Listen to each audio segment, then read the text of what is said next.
ਅਗਲੀ ਖਬਰ ਦੇ ਵੱਲ ਵਧੀਏ ਸ਼ਰਮਾ ਜੀ, ਤੇ ਗੱਲ ਹੈ ਅਕਾਲੀ ਦਲ ਦੇ ਇੱਕ ਲੀਡਰ ਦੀ, ਜਿਹੜਾ ਲੀਡਰ ਸੁਖਬੀਰ ਬਾਦਲ ਦੇ ਬੜਾ ਨੇੜੇ ਹੈ।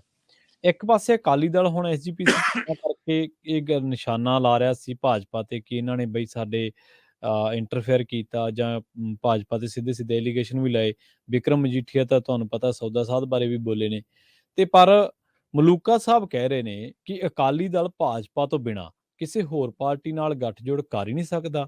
ਤੇ ਜੇ ਅਕਾਲੀ ਦਲ ਵਾਲੇ ਇਹ ਗੱਲ ਕਰ ਰਹੇ ਨੇ, ਤੇ ਫਿਰ ਲੋਕ ਤਾਂ ਪੁੱਛਣਗੇ ਵੀ ਤੁਹਾਡਾ ਗੱਠਜੋੜ ਟੁੱਟਿਆ ਕਦੋਂ ਸੀ। ਪ੍ਰਵੀਨ ਜੀ ਦਾ ਮਤਲਬ ਜਿਹੜੇ ਬੀਬੀ ਜਗੀਰ ਕੌਰ ਦੇ ਖੜਾ ਹੋਣ ਤੇ ਰੌਲਾ ਪਾਉਂਦੇ ਸੀ ਕਿ ਬੀਜੇਪੀ ਦੀ ਸ਼ਹਿ ਤੇ ਬੀਬੀ ਖੜੀ ਆ, ਤੇ ਬੀਬੀ ਤਾਂ ਕਹਿੰਦੀ ਸੀ ਇਹ ਮਿਲੇ ਹੋਏ ਨੇ, ਇਹ ਬੈਠਕਾਂ ਕਰਦੇ ਨੇ, ਤੇ ਅੰਦਰ ਬੀਬੀ ਦੀ ਗੱਲ ਸੱਚ ਸਾਬਤ ਹੋ ਰਹੀ ਹੈ। ਬਿਲਕੁਲ। ਇੱਕ ਪਾਸੇ ਕੱਲ ਸ਼੍ਰੋਮਣੀ ਗੁਰਦੁਆਰਾ ਪ੍ਰਬੰਧਕ ਕਮੇਟੀ ਪ੍ਰੈਸ ਕਾਨਫਰੰਸ ਕਰਦੀ ਆ ਅੰਮ੍ਰਿਤਸਰ ਦੇ ਵਿੱਚ, ਉਹਨਾਂ ਦੇ ਨੁਮਾਇੰਦੇ ਪ੍ਰੈਸ ਕਾਨਫਰੰਸ ਕਰਦੇ ਨੇ ਬਕਾਇਦਾ ਕਿ ਭਾਜਪਾ ਆਰਐਸਐਸ ਸਿੱਖਾਂ ਦੇ ਮਸਲਿਆਂ 'ਚ ਦਖਲ ਦੇ ਰਹੀ ਆ ਜੀ। ਤੇ ਇਸ ਲਈ ਉਹਨਾਂ ਦੀ ਇਹ ਦਖਲ ਬਰਦਾਸ਼ਤ ਨਹੀਂ ਕੀਤੀ ਹੈ। ਉਹ ਭਾਜਪਾ ਦੀ ਕਾਰਵਾਈ ਨੂੰ ਧਾਰਮਿਕ ਦੂਰੀਆਂ ਪਾਉਣ ਵਾਲੀ ਕਾਰਵਾਈ ਕਰਾਰ ਦਿੱਤਾ ਗਿਆ। ਤੇ ਦੂਸਰੇ ਪਾਸੇ ਕੱਲ ਸਿਕੰਦਰ ਸਿੰਘ ਮਲੂਕਾ ਅਨੰਦਪੁਰ ਸਾਹਿਬ ਸੀਗੇ, ਤਖਤ ਸ੍ਰੀ ਕੇਸਗੜ੍ਹ ਸਾਹਿਬ ਮੱਥਾ ਟੇਕਿਆ ਉਹਨਾਂ ਨੇ, ਤੇ ਉੱਥੇ ਮੀਡੀਆ ਕਰਮੀਆਂ ਨਾਲ ਗੱਲ ਕਰਦਿਆਂ ਹੋਇਆਂ ਅਚੇਚੇ ਇਸ ਵਿਸ਼ੇ ਤੇ ਜਦੋਂ ਗੱਲ ਤੁਰੀ ਗੱਠਜੋੜ ਨੂੰ ਲੈ ਕੇ, ਤਦ ਉਹ ਕਹਿੰਦੇ ਜੀ ਕਿ ਦੇਖੋ ਗੱਠਜੋੜ ਤਾਂ ਕਰਨਾ ਕੋਈ ਰਾਜਨੀਤੀ ਤੌਰ ਦੇ ਗਲਤ ਨਹੀਂ ਹੁੰਦਾ, ਇਹ ਜ਼ਰੂਰੀ ਵੀ ਹੁੰਦਾ ਹੈ, ਸੂਬੇ ਲਈ ਵੀ ਹਿੱਤ 'ਚ ਹੁੰਦੇ ਆ। ਤੇ ਜੇ ਅਕਾਲੀ ਦਲ ਨੂੰ ਕਹਿੰਦੇ ਫਿਰ ਕਿਹਦੇ ਨਾਲ ਕਰ ਸਕਦੇ, ਕਹਿੰਦੇ ਅਕਾਲੀ ਦਲ ਕਿਸੇ ਵੀ ਹੋਰ ਪਾਰਟੀ ਨਾਲ ਗੱਠਜੋੜ ਨਹੀਂ ਕਰ ਸਕਦਾ ਸਵੈ ਬੀਜੇਪੀ ਤੋਂ। ਜੀ ਜੀ। ਤੇ ਸਿਕੰਦਰ ਸਿੰਘ ਮਲੂਕਾ ਜਿਨ੍ਹਾਂ ਬਾਰੇ ਪਹਿਲਾਂ ਵੀ ਚਰਚਾਵਾਂ ਚੱਲਦੀਆਂ ਰਹੀਆਂ ਨੇ, ਕਦੇ ਕਹਿੰਦੇ ਸੀ ਇਹ ਬੀਬੀ ਦੇ ਵੀ ਨੇੜੇ ਨੇ, ਕਦੇ ਕਹਿੰਦੇ ਸੀ ਇਹ ਬੀਜੇਪੀ ਨਾਲ ਵੀ ਸਾਠ-ਗਾਂਠ ਕਰ ਸਕਦੇ ਨੇ, ਕੀ ਇਹਨਾਂ ਰਾਹੀਓ ਗੱਲ ਤੁਰ ਰਹੀ ਹੈ, ਜਾਂ ਇਹ ਵੀ ਇੱਕੋ ਉਸੇ ਰਾਹ ਦੇ ਸਿਰ ਪਾਂਧੀ ਹੋਣੇ ਕਿ ਹਾਂ ਜਦੋਂ ਸੁਖਬੀਰ ਤੁਰ ਪੈਣ, ਜਦੋਂ ਬਾਦਲ ਤੁਰ ਪੈਣ, ਅਸੀਂ ਮਗਰ ਮਗਰ ਤੁਰ ਪਾਂਗੇ, ਜਾਂ ਇਹ ਵੱਖਰਾ ਕਿ ਉਹਨਾਂ ਨੂੰ ਵੀ ਛੱਡ ਕੇ ਅਸੀਂ ਭੱਜ ਕੇ ਮੂਹਰੇ ਜਾ ਕੇ ਗੋਦੀ ਚੜ੍ਹ ਜਾਈਏ ਮੋਦੀ ਦੀ, ਕੀ ਇਹ ਉਹ ਰਾਹ ਚਾਹੁੰਦੇ ਨੇ। ਸਵਾਲ ਇਸ ਤੋਂ ਵੀ ਅੱਗੇ ਜਿਹੜਾ ਉਹਨਾਂ ਨੇ ਕਿਹਾ, ਕਹਿੰਦੇ ਕਿ ਹੋਵਾਂਗੇ ਅਸੀਂ ਵੱਡੇ ਭਰਾ ਦੀ ਭੂਮਿਕਾ 'ਚ।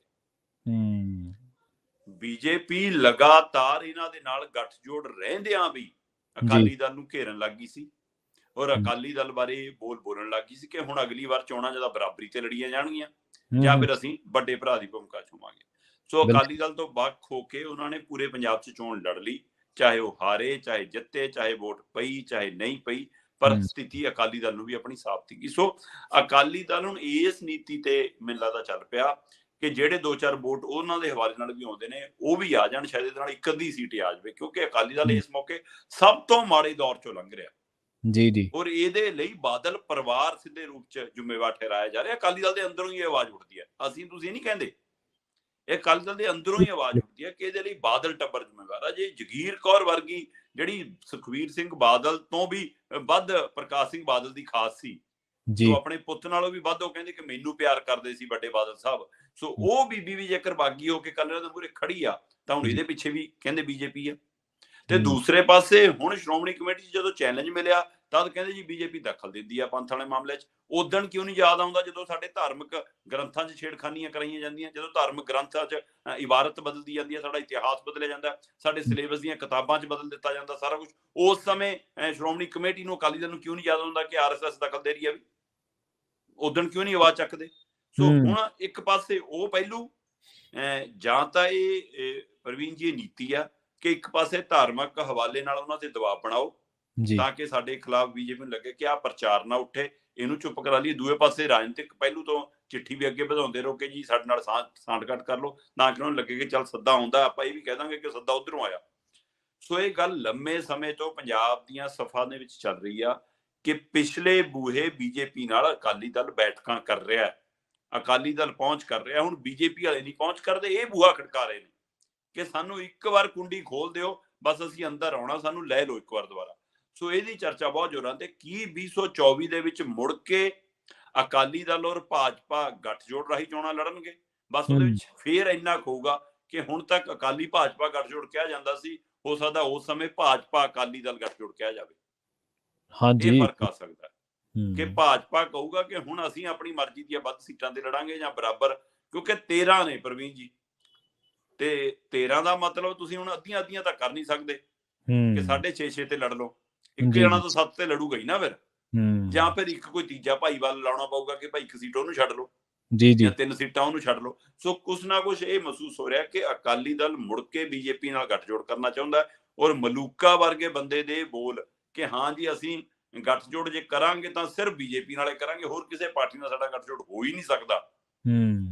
ਤੇ ਇੱਥੋਂ ਫਿਰ ਜਿਹੜੇ ਸੁਖਬੀਰ ਬਾਦਲ ਪਿਛਲੇ ਦਿਨਾਂ 'ਚ ਮੀਟਿੰਗਾਂ ਕਰਦੇ ਸੀ, ਜਾ ਕੇ ਕਹਿੰਦੇ ਸੀ ਕਿ ਪੰਥਕ ਮਸਲਿਆਂ ਲਈ ਇਕੱਠੇ ਹੋਣ ਦੀ ਲੋੜ ਆ, ਜੀ। ਫਿਰ ਉਹ ਗੱਲ ਹਵਾ ਹੋ ਗਈ। ਉਹ ਗੱਲ ਬਿਲਕੁਲ। ਡਰਾਮਾ ਹੈ। ਤੁਸੀਂ ਸਾਰੀਆਂ ਪੰਥਕ ਧਿਰਾਂ ਨੂੰ ਇੱਕ ਮੰਚ ਤੇ ਨਹੀਂ ਲਿਆਉਣਾ ਚਾਹੁੰਦੇ, ਤੁਸੀਂ ਇਸ ਮਸਲਿਆਂ ਦੇ ਉੱਤੇ ਕੰਮ ਹੀ ਨਹੀਂ ਕਰਨਾ ਚਾਹੁੰਦੇ, ਸਿਰਫ ਰਾਜਨੀਤੀ ਦਾ ਡਰਾਮਾ ਸੀ ਉਹ। ਸੋ ਸ਼੍ਰੋਮਣੀ ਕਮੇਟੀ ਤੱਕ ਉਹ ਡਰਾਮਾ ਸੀ, ਦਾ ਮਤਲਬ ਹੁਣ ਉਹ ਚੋਣ ਜਿੱਤ ਲਈ, ਹੁਣ ਕੋਈ ਪੰਥਕ ਇਕੱਤਰਤਾ ਦੀ ਜ਼ਰੂਰਤ ਨਹੀਂ। ਪ੍ਰਧਾਨ ਸਾਹਿਬ ਧਾਮੀ ਸਾਹਿਬ ਤਾਂ ਜਿੱਤਣ ਤੋਂ ਬਾਅਦ ਵੀ ਕਹਿੰਦੇ ਸੀ ਅਸੀਂ ਸਾਰੇ ਇਕੱਠੇ ਹੋ ਕੇ ਕੰਮ ਕਰਾਂਗੇ।